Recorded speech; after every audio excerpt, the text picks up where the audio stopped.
Hello everyone. आज इस video में हम आरआरबी मुंबई जोन का जो हमारा Mumbai central Mumbai CST division का ज्वाइनिंग लेटर से डॉक्यूमेंट जितने हैं ज्वाइनिंग से रिलेटेड जितने भी डॉक्यूमेंट हैं इंपॉर्टेंट उस डॉक्यूमेंट को कैसे बनवाना है और कहाँ कहाँ से सिग्नेचर करवाने हैं और कौन से डॉक्यूमेंट पे कितने रुपए का स्टैंप लगेगा A to Z इस वीडियो में कंप्लीट इन्फॉर्मेशन हम देखेंगे। वीडियो में लास्ट तक बने रहिएगा, वीडियो को स्किप नहीं करना है जिससे कि सारी इन्फॉर्मेशन आपको सही से मिल सके और आपके ज्वाइनिंग में कोई भी प्रॉब्लम ना हो।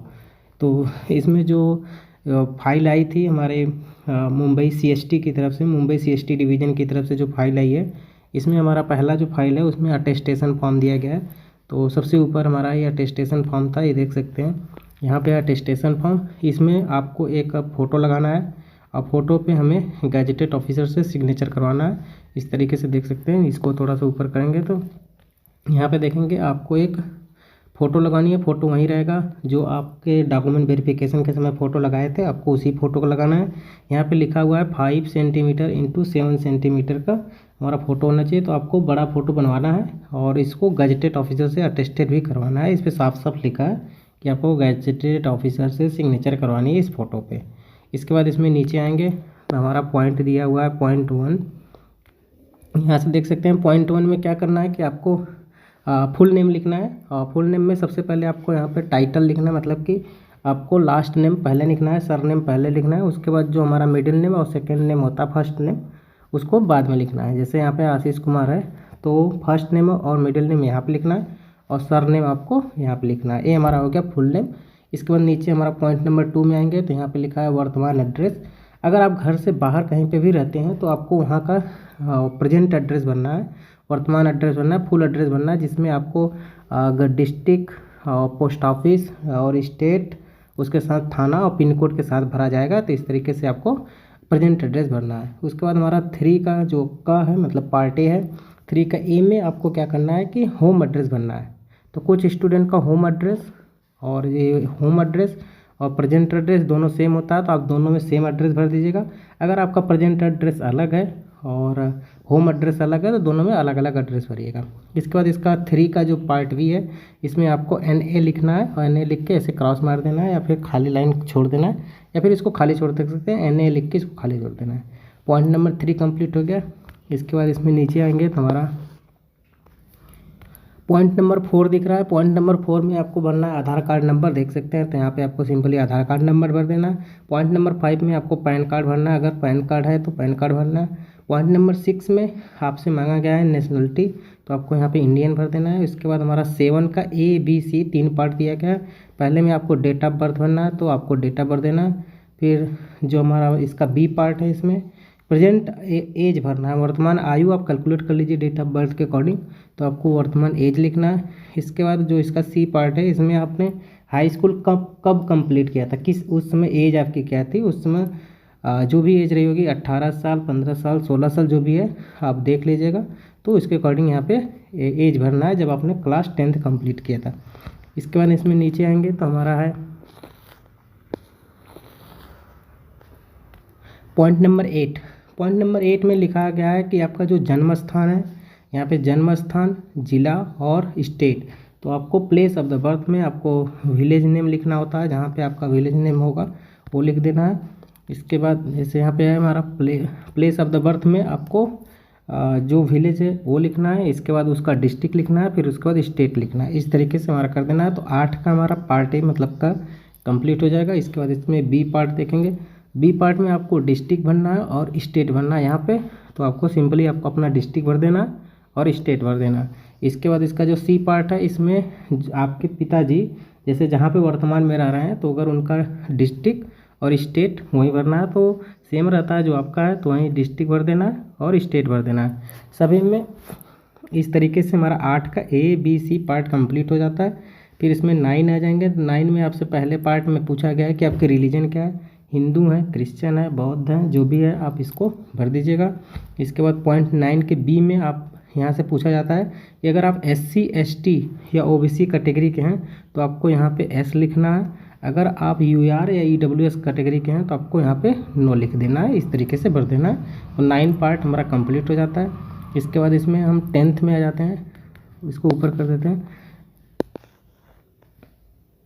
यहाँ पर 10th में देख सकते हैं, 10th में दिया गया है कि आप पिछले 5 वर्ष के अंदर घर से बाहर कहीं पर भी रहे हो तो उसकी यहाँ पे इंफॉर्मेशन भरनी है। अगर आप एजुकेशन के उद्देश्य से, पढ़ाई के उद्देश्य से गए हों, या फिर प्राइवेट जॉब के उद्देश्य से गए हों, या फिर किसी वजह से घर से बाहर रहे हो तो उसकी इन्फॉर्मेशन देनी है पॉइंट नंबर 10 में। जैसे मैंने 2020 से लेकर 2026 तक मैं नोएडा में था, तो वहाँ का नोएडा का ऑफिस का एड्रेस यहाँ पे भरना है, जहाँ पे रहते थे आप वहाँ का एड्रेस भरना है। और इसमें भरना है कि जो डिस्ट्रिक्ट है और स्टेट है और जहाँ पे मुख्यालय उसका, इसकी इन्फॉर्मेशन देनी है। तो घर से बाहर आप अगर कहीं पे भी 5 साल के अंदर एजुकेशन के, पढ़ाई के उद्देश्य से, जॉब के उद्देश्य से, किसी भी वजह से घर से बाहर रहे हैं तो पॉइंट नंबर 10 में आपको भरना है। अगर आप घर पे रहे हैं तो इसको खाली छोड़ देना है, इसमें कुछ नहीं भरना है। अगर घर पे रह के अध्ययन किए या फिर और कहीं रहे हैं जैसे कि आप नहीं देना चाहते तो इसको खाली छोड़ दीजिएगा। इसके बाद इसमें पॉइंट नंबर 11 में है आपका फैमिली बैकग्राउंड मांगा जाता है, आपके घर में कौन कौन है। तो इसमें पहले आपको पहले पॉइंट में फादर नेम लिखना है, यहाँ पे फादर नेम, उसके बाद इनकी नेशनलिटी क्या है वो भरना है।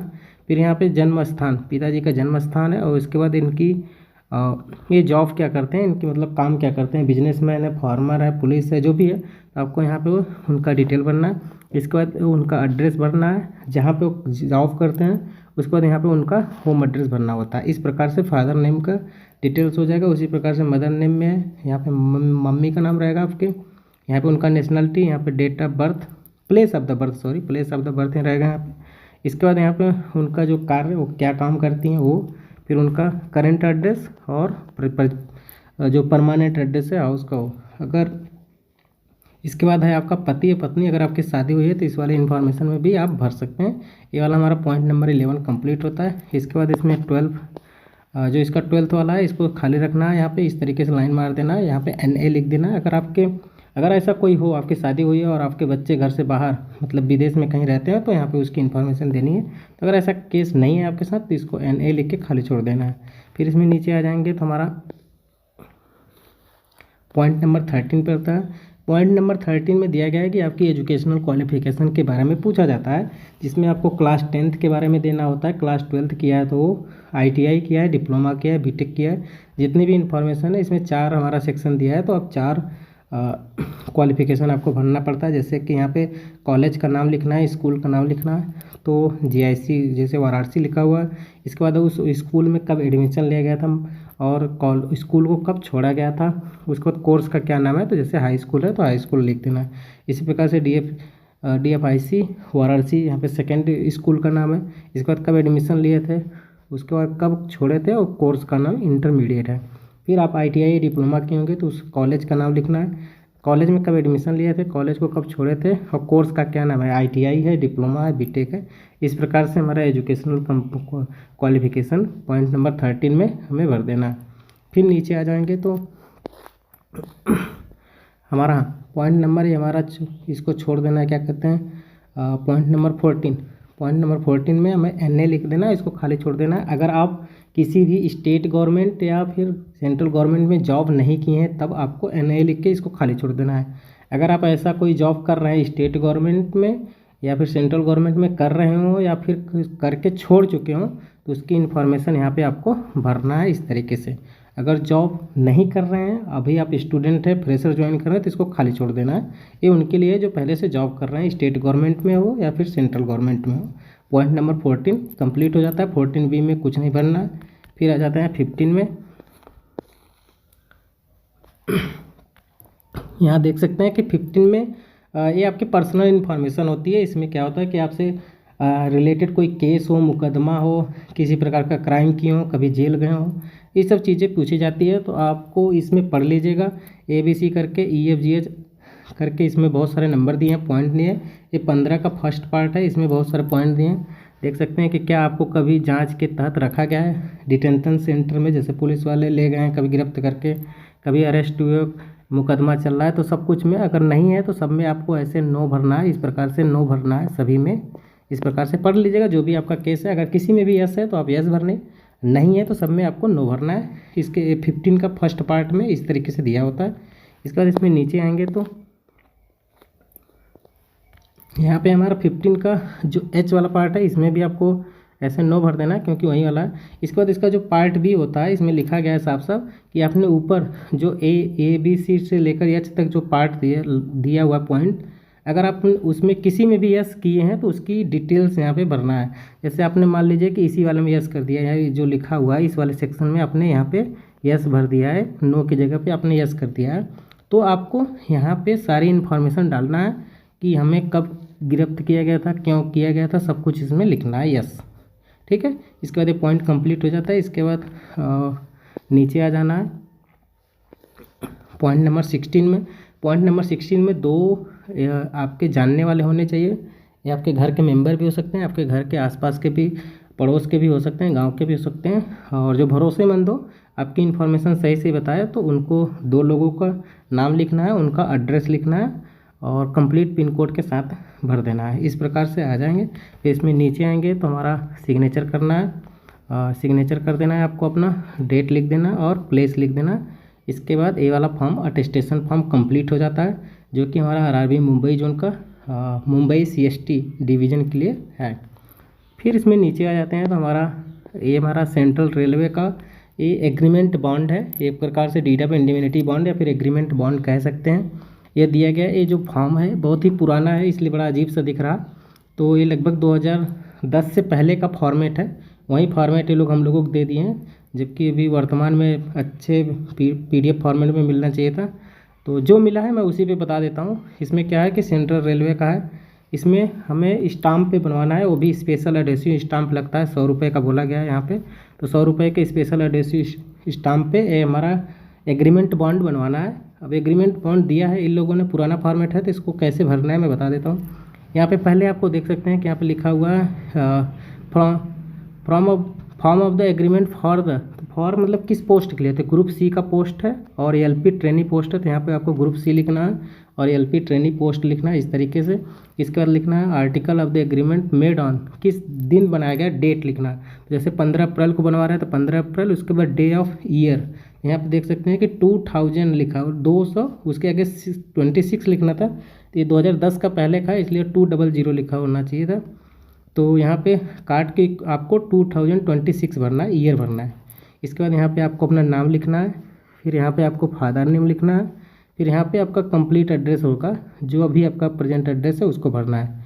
फिर आगे इसमें नीचे आएंगे तो यहाँ पे देख सकते हैं ऑफ द पार्ट, एंड यहाँ पे जो लिखा है ये श्योरिटी भरना है और श्योरिटी के फादर नेम भरना है। जो भी आपका श्योरिटी देगा वो गवर्नमेंट एम्प्लॉय होना चाहिए, इस बात को ध्यान रखना है, स्टेट गवर्नमेंट हो या सेंट्रल गवर्नमेंट हो।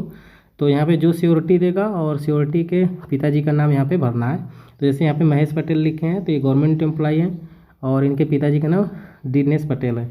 तो आप खोज लीजिएगा जो भी आपके श्योरिटी देने वाले हो, गवर्नमेंट एम्प्लॉय हो, स्टेट हो या फिर सेंट्रल हो।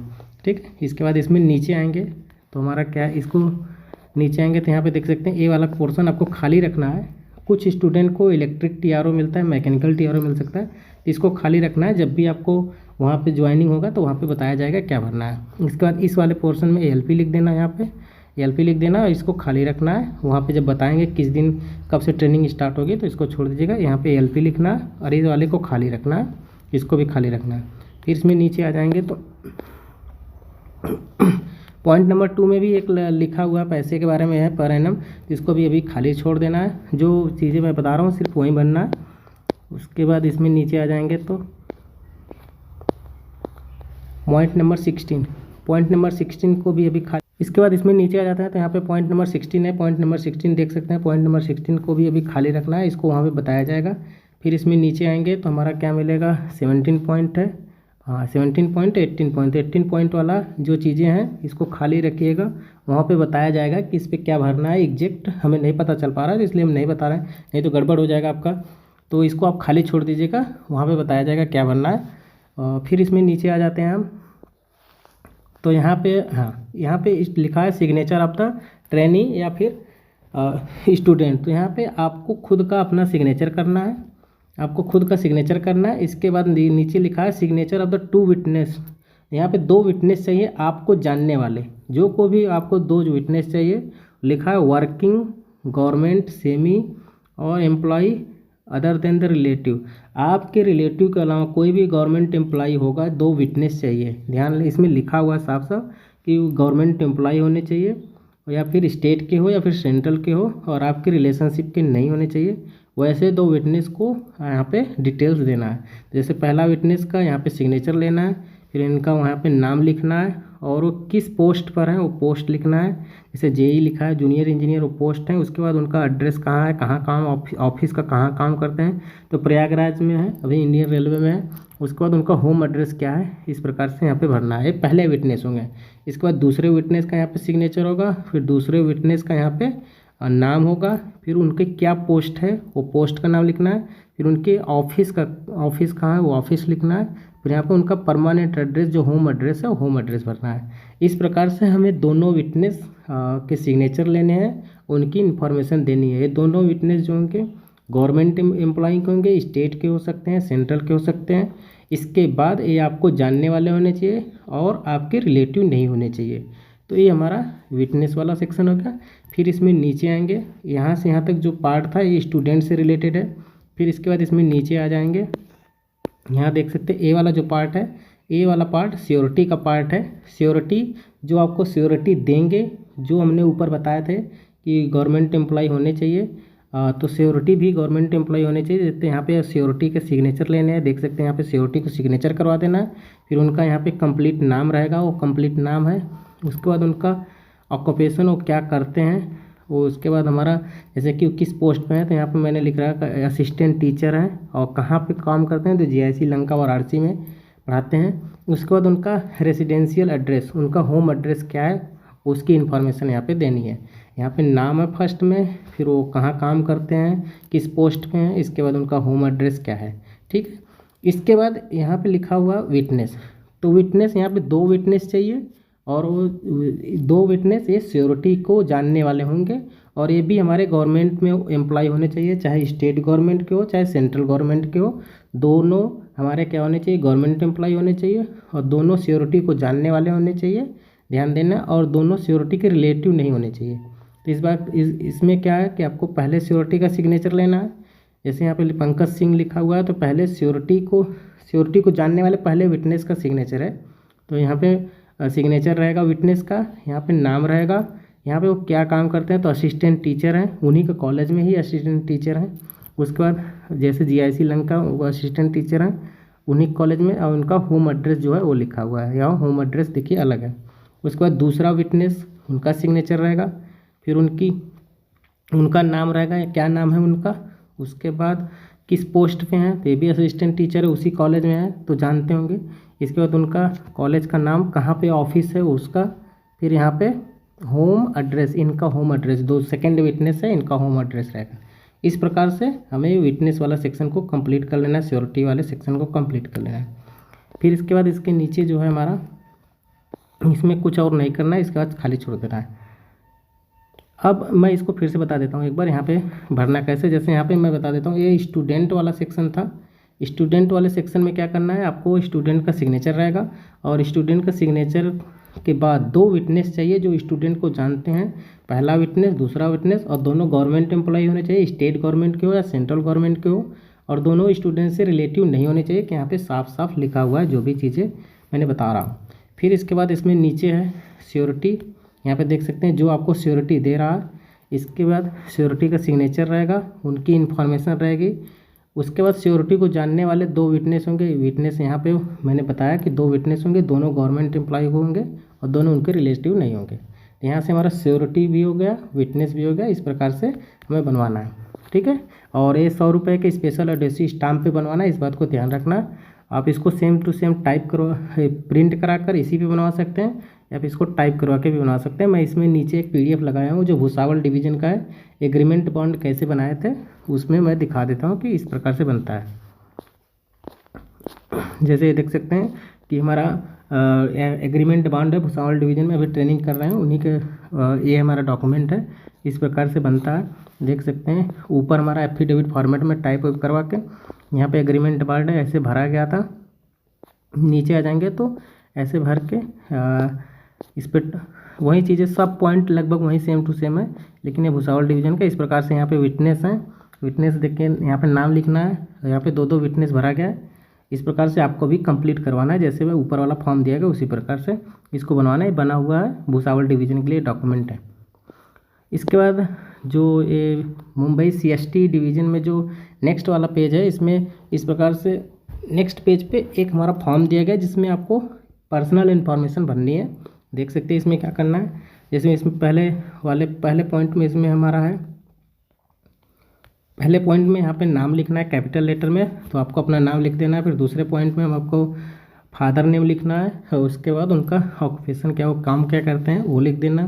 फिर तीसरे वाले पे आपको प्रेजेंट एड्रेस भरना है, तो यहाँ पे आपको प्रेजेंट एड्रेस भर दीजिएगा। और पॉइंट 4 में आपको प्रेजेंट एड्रेस भरना है और होम एड्रेस, तो other than the home address. तो अगर कुछ स्टूडेंट का दोनों सेम होता है तो आप दोनों सेम भरिएगा, अगर अलग अलग है तो दोनों अलग भर दीजिएगा। यहाँ से पॉइंट 4 कंप्लीट हो जाता है। इसके बाद इसमें नीचे आएंगे तो पॉइंट 5 है।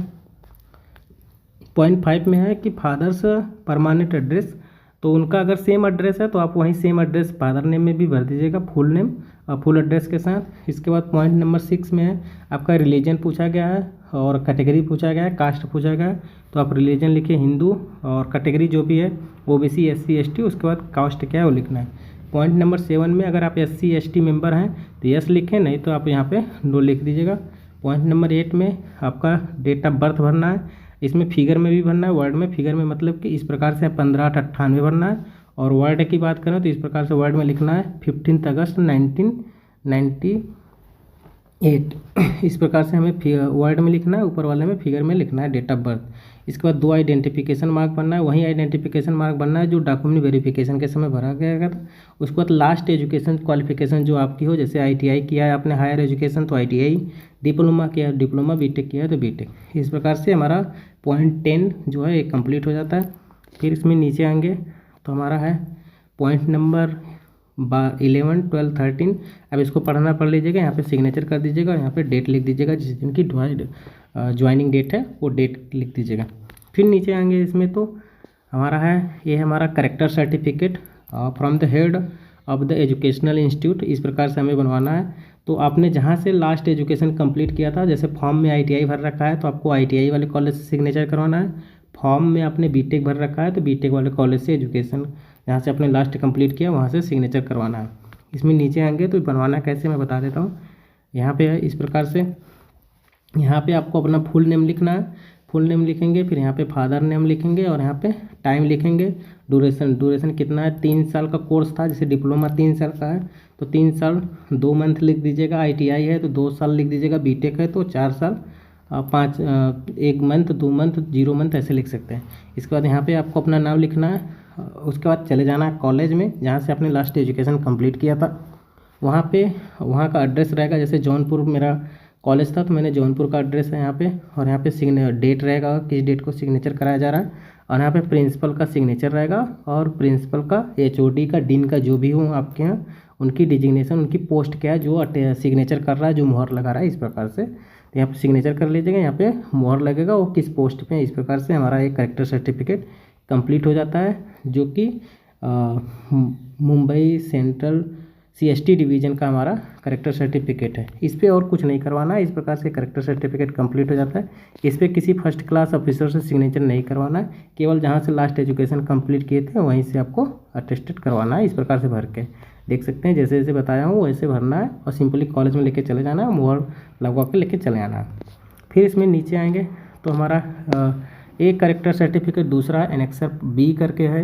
ये वाला जो करेक्टर सर्टिफिकेट है ये किसी गैजेटेड ऑफिसर से करवाना है। इस प्रकार से देख सकते हैं दिखेगा, ये हमारा करेक्टर सर्टिफिकेट किसी गैजेटेड ऑफिसर से कराना है। इसके लिए क्या करना है कि आपको यहाँ पे नाम लिखना है अपना और यहाँ पे फादर नाम लिखना और यहाँ पे टाइम लिख देना है। आप 4 साल 5 मंथ 6 मंथ लिखा है तो आप 4 साल 5 मंथ लिख सकते हैं, 3 साल 6 मंथ लिख सकते हैं, जो भी आप टाइम लिखना चाहते हैं वो लिख सकते हैं। इसके बाद आप यहाँ पे अपना नाम लिख देना। इसके बाद किसी भी गैजेटेड ऑफिसर के पास चले जाना है। गैजेटेड ऑफिसर जैसे कि हमारा गवर्नमेंट स्कूल के जो प्रिंसिपल होते हैं वो होते हैं, और गवर्नमेंट हॉस्पिटल के जो डॉक्टर होते हैं वो होते हैं, उनके पास चले जाना है। वहाँ का एड्रेस लिख देना है, यहाँ पे वहाँ का एड्रेस लिखना है और किस डेट को सिग्नेचर करवाना है डेट लिख देना। उसके बाद उनका मुहर रहेगा, जो ऑफिसर होंगे उनका मुहर रहेगा और उनका सिग्नेचर रहेगा। इस प्रकार से लगवा के ये वाला करेक्टर सर्टिफिकेट बनवा लेना है। ये जो बना इसमें 2 करेक्टर सर्टिफिकेट लग रहे हैं। पर ये वाला जो करेक्टर सर्टिफिकेट है ये गजेटेड ऑफिसर से बनवाना है। इसके ऊपर वाला जो करेक्टर सर्टिफिकेट था ये जहाँ से आपने लास्ट एजुकेशन कंप्लीट किया था वहाँ से बनवाना है। तो आरआरबी मुंबई जोन के मुंबई सीएसटी डिवीजन में 2 करेक्टर सर्टिफिकेट लग रहे हैं। एक तो जहाँ से लास्ट एजुकेशन कंप्लीट किए थे वो, और एक ये वाला जहाँ से किसी गजेटेड ऑफिसर से बनवा के लेके जाना है। फिर इसमें नीचे आएंगे तो यहाँ पर लिखा गया है एक एफिडेविट बनाना है। Affidavit to be sworn before the notary in the public following format. तो इस फॉर्मेट में आपको एक एफिडेविट बनवाना है। इसमें नाम लिख देना है। यहाँ पे नाम लिखना है आपको। आपकी प्रेजेंट डिटेल्स रहेगी, आपकी डिटेल्स रहेगी, वो डिटेल्स भरना है। इसके बाद इसको नीचे यहाँ पे डेट लिखना है, किस डेट को बन रहा है, इस प्रकार से डेट लिखना है। इसके बाद इसको एफिडेविट फॉर्मेट में बनवाना है। मैं बता देता हूँ कैसे बनेगा। नीचे हमारे पास ओरिजिनल बना हुआ है तो मैं डायरेक्टली उसी पेज पे चलता हूँ। ये तो ब्लैंक पेपर है तो मैं आ जाता हूँ यहाँ पे। हाँ, देख सकते हैं ये है। ये जुडिशियल फॉर्मेट में जाएंगे, आपको एफिडेविट फॉर्मेट में इसको बनवाना है। आप यहाँ पे जाएंगे 100 रुपये के एफिडेविट फॉर्मेट में बनवाइएगा, ध्यान रखिएगा। इसके बाद नीचे हाँ ये वाला कंटेंट है, यही वाला कंटेंट उसमें टाइप करा देना जो आपको ऊपर PDF में मिला है। ये वाला जो कंटेंट है ये, इसको क्या करना है, इसी पेज को एफिडेविट फॉर्मेट बनवाने जाएंगे तो मटेरियल मांगते हैं, तो आपको यही मटेरियल उस पर टाइप करवा देना है। जैसे ये बना हुआ है देख सकते हैं, इस प्रकार से ये एफिडेविट है वहीं बना हुआ है, तो इसमें वही मटेरियल टाइप करवाना है। इस प्रकार से बता देता हूँ, मटेरियल टाइप करवाना है। इसके बाद इसमें आपको अपना नाम लिखना है। यहाँ पे आपका फुल नेम रहेगा, फिर यहाँ पे फादर नेम रहेगा, फिर उसके बाद आपकी एज क्या है, एज कैलकुलेट कर लीजिएगा। इसके बाद रेसिडेंस विलेज, यहाँ पे आपको एड्रेस कंप्लीट भर देना है इस प्रकार से। फिर यहाँ पे किस डेट को बना था, जो फॉर्मेट है वही किस डेट को बना था, इस प्रकार से। सिग्नेचर स्टूडेंट का रहेगा और नेम ऑफ द कैंडिडेट रहेगा, यहाँ पे कैंडिडेट का नाम क्या है, और यहाँ पे फुल एड्रेस रहेगा। इस प्रकार से वही वाला फॉर्मेट जो है मैं बता रहा हूँ, इस प्रकार से ऐसे बनाना है, तो ये भर दीजिएगा। जैसे ये वाला फॉर्मेट था इसी फॉर्मेट को एफिडेविट में बनवाना है। तो यहाँ पे नाम लिखना है, फादर नेम लिखना है, एज लिखना है। बता देता हूँ, नाम रहेगा, यहाँ पे फादर नेम रहेगा, यहाँ पे आपको एज भरना है। इसके बाद यहाँ पे कंप्लीट एड्रेस भर देना है, जो भी एड्रेस है, और यहाँ पे पोस्ट ऑफ द यहाँ पे LP है, और ऐसे जो भी है वो नीचे वाले PDF फॉर्मेट से मैच करा लीजिएगा। इस प्रकार से भर के एफिडेविट फॉर्मेट बनवा के यहाँ पे डेट लिखना होता है, डेट लिखना है किस डेट को बना हुआ है। यहाँ पे सिग्नेचर स्टूडेंट करेगा, फुल एड्रेस रहेगा। जैसे ओरिजिनल है तो मैं इसको एफिडेविट फॉर्मेट में इस प्रकार से बनेगा, ये भरना है। मैं इसको कुछ टाइम के लिए रोक देता हूँ, तो आप स्क्रीनशॉट लीजिएगा जिससे आपको पता चले कि कैसे बनवाना है। तो देख लीजिएगा कैसे बना है। इस प्रकार से बनवा के इस प्रकार से अटेस्टेड करवा के आप एफिडेविट फॉर्मेट में कंप्लीट कर लेना। फिर इसके बाद इसमें नीचे आएंगे तो जो पेज हमारा लगा होगा ये हमारा शपथ पत्र, जो हमारा मुंबई डिवीज़न का जो है, सॉरी आरआरबी मुंबई जोन का मुंबई CST डिवीज़न का जो ये शपथ पत्र है। इसमें शपथ पत्र में आपको हिंदी में दिया है तो नाम भी हिंदी में लिखना होता है, ध्यान रखिएगा। जैसे यहाँ पे है तो नाम हिंदी में आपको लिख देना है इस प्रकार से, और नीचे आ जाएंगे इसको,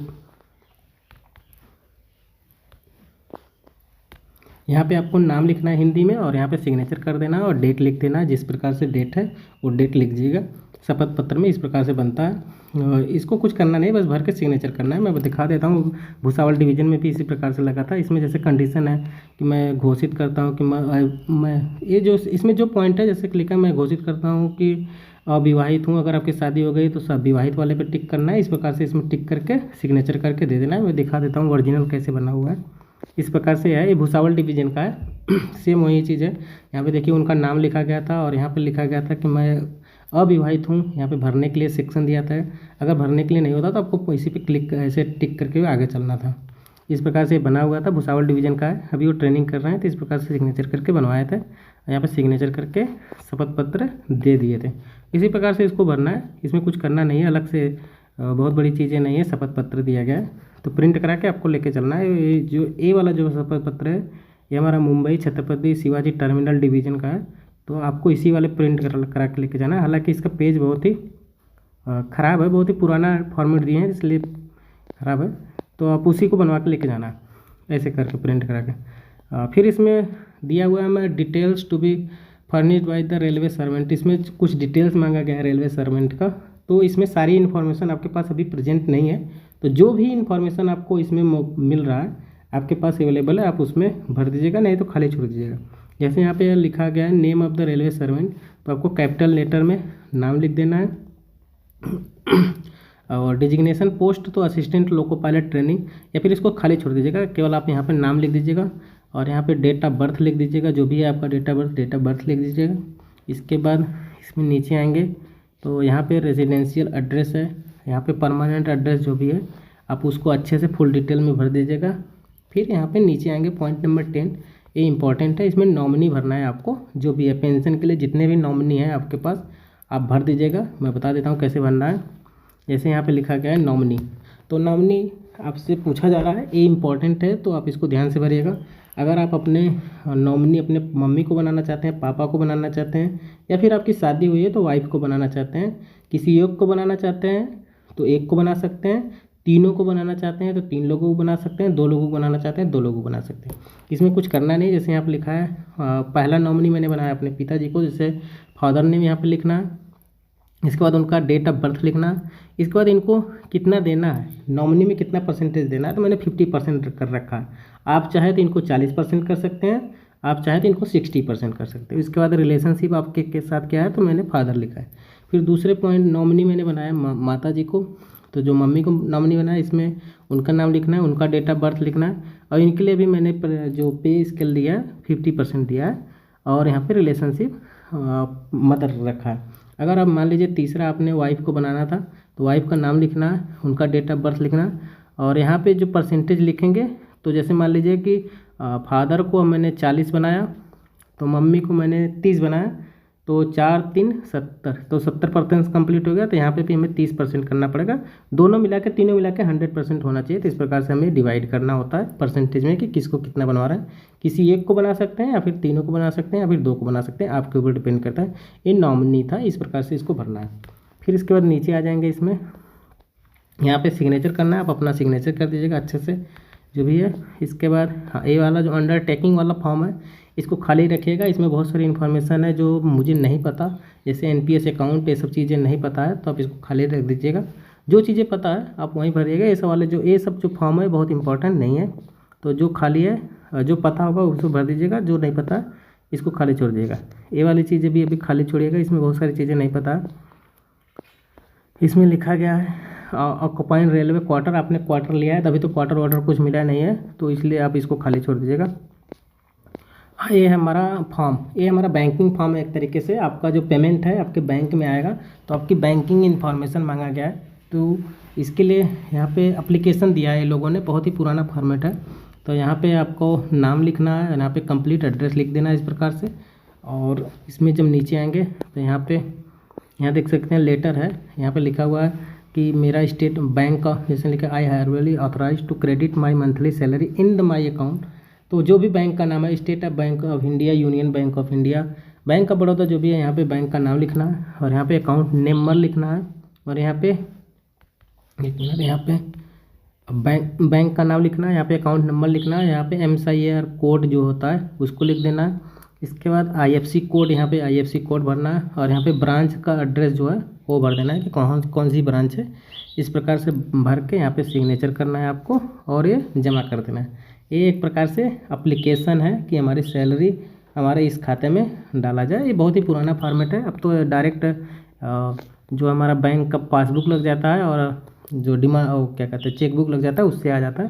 ये बहुत ही पुराना फॉर्मेट है। अब सभी जोन में मैंडेट फॉर्म मांगा जाता है। यहाँ पे एक एप्लीकेशन दिया जा रहा है कि हमारा अकाउंट जो हमारा सैलरी है इस अकाउंट में डालें, तो इस फॉर्मेट दिया है, तो मैं बता देता हूँ कैसे भरना है। आप चाहें तो इसको भर के ले जाइए, चाहे तो इसको खाली छोड़ के लेके जाइएगा, कोई दिक्कत नहीं है। इसके बाद इसमें HRMS फॉर्म दिया गया है, आप यहाँ पे फ़ोटो लगा लीजिएगा, और इसमें बहुत सारी इन्फॉर्मेशन है जो आपको नहीं पता होगा, तो एटलीस्ट अपना फ़ोटो लगा के, और जो नाम है और जेंडर है, पैन कार्ड है, रिलीजन है, वो सब चीज़ें भर लीजिएगा। और ये सब चीज़ें बाद में भरी जाती हैं, तो जो इन्फॉर्मेशन आपको पता है इसको भर लीजिएगा, और जो नहीं पता है उसको खाली छोड़ दीजिएगा। फिर इसके बाद इसमें लास्ट पेज में हमारा आता है NPS form. Same to same NPS form में भी आपको फ़ोटो लगा देना है, और नाम, बैंक का नाम, बैंकिंग डिटेल्स, और जो आपकी पर्सनल डिटेल्स है जैसे date of birth, country, place of the birth, name, जो भी है चीज़ें आप उसको भर दीजिएगा। पैन कार्ड भर दीजिएगा, पैन कार्ड डिटेल, बैंक की डिटेल भर के, और सारी चीज़ें खाली छोड़ दीजिएगा। इसमें जो चीज़ें नहीं पता है उसको नहीं छूना है, क्योंकि ये सब आधा इसमें ऐसी चीज़ें डिटेल्स है जो ज्वाइनिंग के बाद भरी जाती है। तो जो इन्फॉर्मेशन पर्सनल है उसको भर दीजिएगा और बैंकिंग डिटेल्स भर दीजिएगा, प्रेजेंट एड्रेस, करेंट एड्रेस, वो सब भर दीजिएगा। इसके बाद इसको खाली छोड़ दीजिएगा। ये हमारा एनपीएस फॉर्म था। इस प्रकार से सिग्नेचर आप अपना कर दीजिएगा और सब सारी चीज़ें खाली छोड़ दीजिएगा, इसमें और कुछ करना नहीं है। तो ये थी हमारी मुंबई आरआरबी मुंबई जोन का आरआरबी मुंबई जोन का जो हमारा कंप्लीट डॉक्यूमेंट, ज्वाइनिंग डॉक्यूमेंट की इन्फॉर्मेशन, जो कि हमारा मुंबई सीएसटी डिवीज़न के लिए था।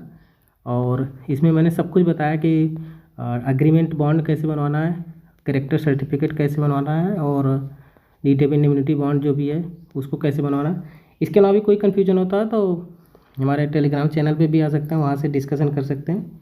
और वीडियो की इन्फॉर्मेशन सही लगे तो चैनल को सब्सक्राइब कर लें और वीडियो को शेयर करें। Thank you so much for watching this video.